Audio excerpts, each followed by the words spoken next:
Bismillahirrahmanirrahim. Assalamualaikum warahmatullahi wabarakatuh. Alhamdulillahirabbil alamin wassalatu wassalamu ala asrofil anbiya'i wal mursalin wa ala alihi wa sahbihi ajmain. Amma ba'du. Pertama-tama saya ucapkan puji syukur kehadiran Allah Subhanahu wa taala yang telah memberikan saya kesehatan, keselamatan serta kesempatan sehingga saya dapat menyelesaikan video ini. Salawat dan salam marilah kita hadiahkan kepada junjungan kita Nabi besar Nabi Muhammad SAW dengan berlapaskan Allahumma shalli ala Sayyidina Muhammad wa ala ali Sayyidina Muhammad. Semoga kelak kita umat muslim di dunia ini mendapatkan syafaatnya di yaumil akhir. Amin amin amin ya rabbal alamin. Saya Ayu Fitria Sregar, NIM 0306213211. Di sini saya akan menyampaikan presentasi hasil penelitian saya, yaitu mengenai tentang burung-burung terbang di angkasa. Jadi ini saya akan menyampaikan mengenai hasil observasi saya itu akan turun ke lapangan. Jadi selanjutnya nanti akan melihat video saya di video selanjutnya. Sebelumnya saya akan menjelaskan bahwa Allah itu adalah pencipta alam semesta. Adanya alam semesta ini adalah karena diciptakan olehnya. Sekiranya dia tidak menciptakan alam ini, maka alam ini tidak ada dan tidak akan pernah ada. Jadi adanya alam semesta beserta segala yang ada di dalamnya mutlak bergantungan pada adanya Dia atau Allah Subhanahu wa taala. Inilah yang dimaksud dengan firman-Nya surat Al-Ikhlas ayat 2 yang berbunyi Allahus Somad. Artinya adalah Allah adalah Tuhan yang bergantung kepadanya segala sesuatu. Ayat tersebut menjelaskan Allah itu menjadi penyebab atau pencipta alam semesta, namun adanya Allah itu tidaklah disebabkan adanya yang lain. Dia bukan karena dituliskan atau diperkenankan oleh yang lain, karena itu tiada satupun bersama Dia. Untuk video selanjutnya mengenai tentang penelitian, saya akan turun ke lapangannya sendiri. Saat ini saya lagi berada di belakang halaman rumah, yaitu tepatnya di Kecamatan Kampung Rakyat, Kabupaten Labuhan Batu Selatan. Di sini saya akan menjelaskan sedikit demi sedikit, yaitu mengenai tentang tanda-tanda kebesaran Allah dalam Al-Quran. Nah, apakah Anda pernah berpikir bahwa bagaimana seekor burung dapat dengan mudah terbang di angkasa dan tanpa ada satupun penopang di sekelilingnya? Apakah hal itu sebuah berkat hewan ini memiliki sayap atau bisa jadi karena adanya kebesaran Allah Subhanahu wa taala? Dan sungguh telah dijawabnya di dalam Al-Quran, telah dijelaskan di dalam firman-Nya Allah, yaitu tidaklah mereka memperhatikan burung-burung yang dimudahkan terbang di angkasa bebas. Tidak ada yang menahannya selain pada Allah. Sesungguhnya pada yang demikian itu benar-benar terdapat pada tanda-tanda kebesaran Tuhan bagi orang-orang beriman. Quran Surah An-Nahl ayat ke-79. Sungguh ini adalah kekuasaan Tuhan yang Maha Kuasa. Tanpa sayap, seekor burung tidak akan bisa terbang dengan mudah di angkasa sana. Demikian yang bisa saya sampaikan dalam presentasi saya. Maka hilaf dan salah pasti ada dalam insan yang dalam ini. Kepada Allah saya memohon ampun, dan kepada kalian semua saya memohon dimaafkan. Semoga Allah merahmati dan meridhai kita semua. Amin, amin, amin, ya rabbal alamin. Wabillahi taufiq wal hidayah.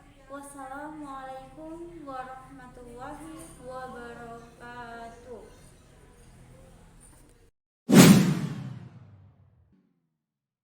Assalamualaikum warahmatullahi wabarakatuh. Perkenalkan, nama saya Sasabila Putri Bowo. Saya dari kelas PGPI 1.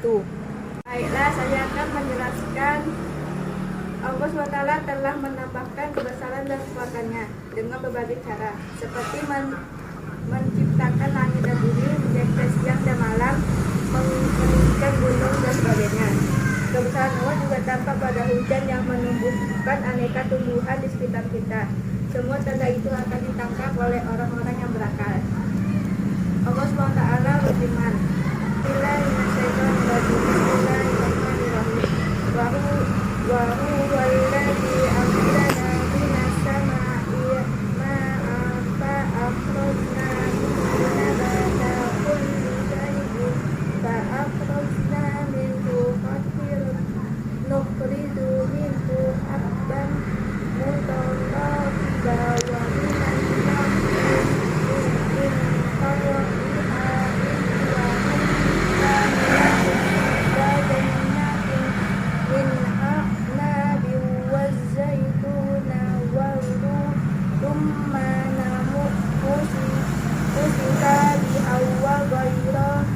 mutasyabih unzuru ila samarihi idza asmara wa yanbit inna fi dzalikum la ayatin liqaumin yu'minun. Artinya, dan dialah yang menurunkan air dari langit, lalu kami tumbuhkan dengan air itu segala macam-macam tumbuhan. Maka keluarkan dari tumbuhan itu tanaman yang menghijau, kami keluarkan dari tanaman yang hijau itu butir yang banyak, dan dari mayang kurma mengurangi kata-kata yang mulai yang kulit-kulit anggur, dan kami keluarkan pula zaitun dan delima yang butir yang banyak, dan dari mayang kurma mengurangi kata-kata yang mulai yang kulit-kulit anggur, dan kami keluarkan pula zaitun dan delima yang serupa dan yang tidak serupa. Perhatikanlah buahnya pada waktu berbuah dan menjadi masa sesungguhnya pada yang demikian itu ada tanda kekuasaan Allah bagi orang-orang yang beriman. Quran Surah Al-An'am ayat ke-99. Dari sabda baginda Rasulullah SAW terlihat betapa menanam pepohonan sangat dianjurkan, walaupun mungkin bukan kita yang akan menilai hasilnya. Tentu bukan tanpa maksud Nabiullah Muhammad SAW mengajukan demikian, karena manusia dan hewan sangat bergantung pada Tuhan sebagai bahan makanan, bahan tekstil, bahan pembuatan rumah, sumber obat-obatan, dan lain-lain. Ternyata banyak keabaian kebaikan yang akan didapatkan dari aktivitas menanam pohon. Selain meningkatkan oksigen atau udara bersih bagi makhluk hidup, pepohonan membuat lingkungan menjadi sejuk dan asri. Tentu menyenangkan bagi kehidupan manusia. Sungguh tak ada kerugian dari kegiatan menanam pohon. Sebaliknya justru akan diraih. Salah satunya untuk sedekah. Tidaklah seorang muslim menanam suatu pohon, melainkan apa yang dimakan dari tanaman itu sebagai sedekah baginya, dan apa yang dicuri dari tanaman tersebut sebagai sedekah baginya, dan tidaklah penggunaan seorang itu dikurangi melainkan menjadi sedekah baginya. Masya Allah, ayatnya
yang dimakan dari tanaman itu sebagai sedekah baginya, dan apa yang dicuri dari tanaman tersebut sebagai sedekah baginya, dan tidaklah penggunaan seorang itu dikurangi melainkan menjadi sedekah baginya. Masya Allah, hanya kebaikan yang akan didapat ketika kita menanam pepohonan. Bahkan walaupun hasil tanaman dicuri orang atau habis dimakan binatang, semua tercatat sebagai sedekah. Selain dilipat gandakan pahalanya, masih banyak batasan kebaikan dari aktivitas bersedekah. Kita akan dipanjatkan umur, mendapatkan anugerah di akhirat setelah, bahkan dimudahkan persetujuan hati. Di antara bahwa menanam pepohonan itu menyenangkan. Materi tunjukkan kebesaran dan kekuasaan Allah Taala pada firman kita. Semoga kita termasuk orang-orang yang berakal. Wassalamualaikum warahmatullahi wabarakatuh.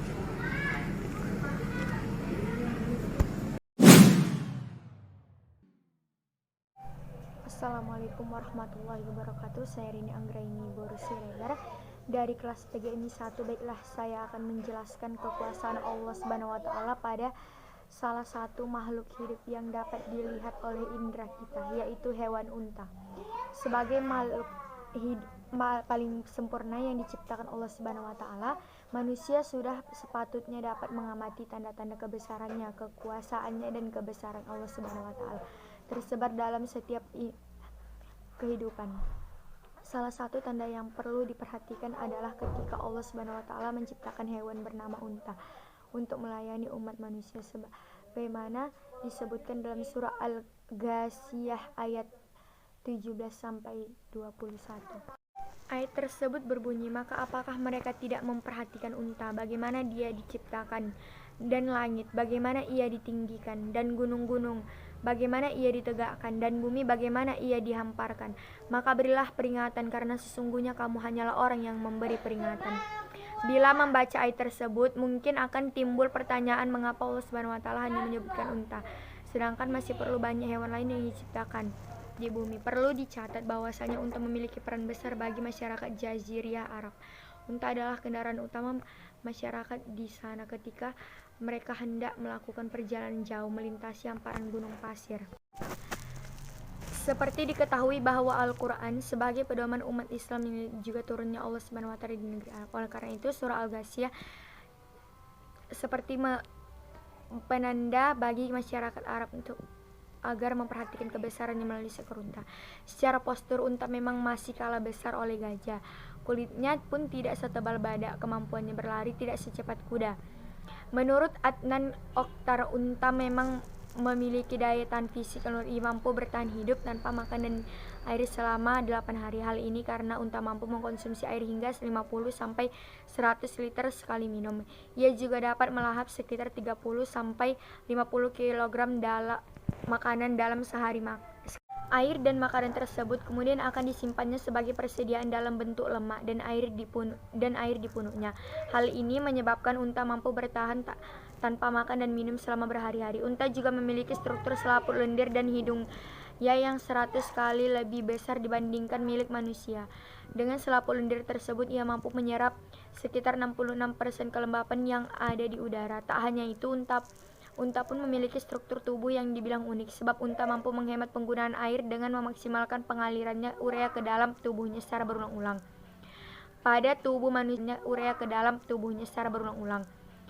Pada tubuh manusia atau hewan lainnya, menggunakan urea ke dalam darah akan mengakibatkan keracunan, sebab urea adalah ampas yang disaring tubuh melalui ginjal ataupun saringan sejenis. Keistimewaan unta lainnya adalah mata dan hidungnya. Unta mempunyai 2 lapisan bulu mata yang lengket yang berfungsi melindungi matanya dari terpaan pasir. Begitupun lubang hidungnya yang dapat ditutupi olehnya. Dengan demikian, unta akan mampu bertahan walaupun badai pasir menerjang dirinya. Dengan keistimewaan dan kelebihan tersebut, tak mengherankan jika unta dijadikan kendaraan umat masyarakat Arab, tak terkecuali oleh Nabi, para sahabat, dan khalifah-khalifah setelahnya. Warahmatullahi wabarakatuh. Saya Nurul Mahda dari kelas PGMI 1. Di sini saya akan menjelaskan salah satu kekuasaan Allah, yaitu sayur labu. Di dalam Al-Quran, sayur-sayuran ini disebut dengan yaktin. Labu merupakan makanan segar, lezat, dan bergizi. Sayuran ini banyak tumbuh di Indonesia. Khasiat sayuran ini dapat menambah tenaga dan menyehatkan badan. Bahkan labu termasuk di antara tanaman sayuran yang diabadikan dalam Al-Quran. Kata labu dalam Al-Quran disebut dalam surah Asy-Syaffat ayat 146, yaitu mengandung arti, dan kami tumbuhkan untuk dia sebatang pohon dari jenis labu. Quran Surah Asy-Syaffat ayat 146. Sejarah mencatat labu termasuk sayuran yang menjadi kegemaran Rasulullah SAW. Sekian dari saya. Assalamualaikum warahmatullahi wabarakatuh.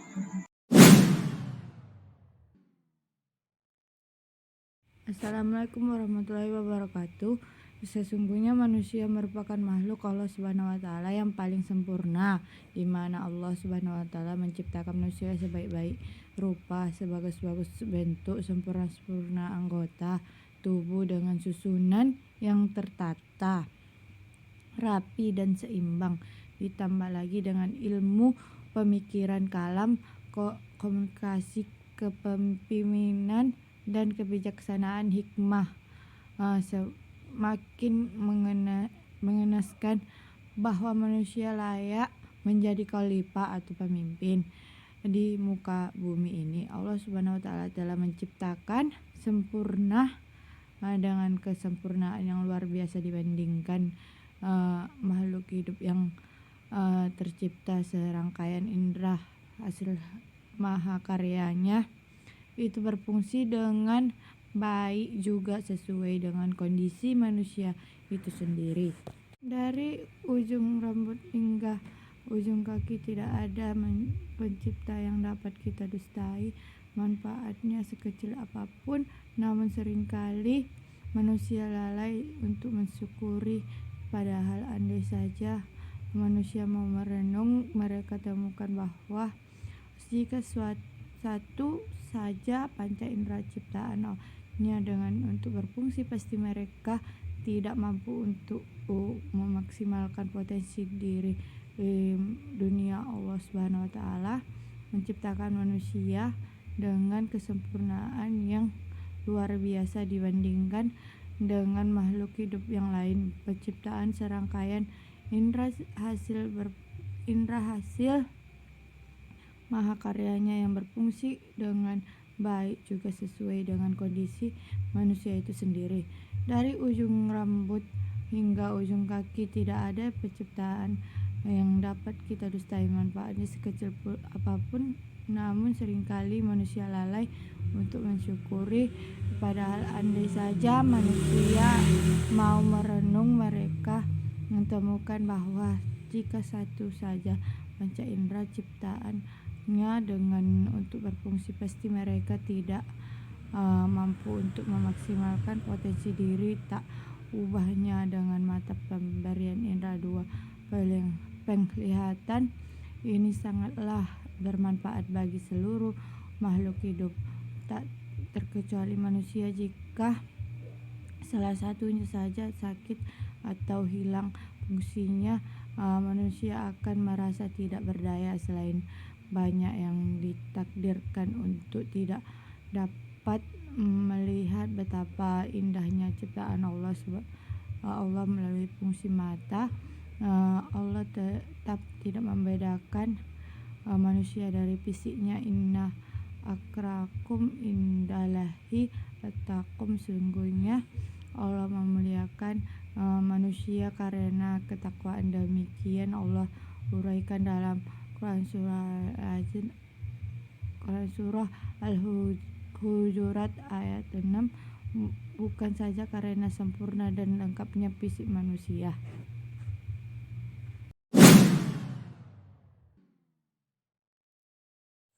Assalamualaikum warahmatullahi wabarakatuh. Saya bernama Arbiata dari kelas PGMI 1 ingin menjelaskan tentang madu.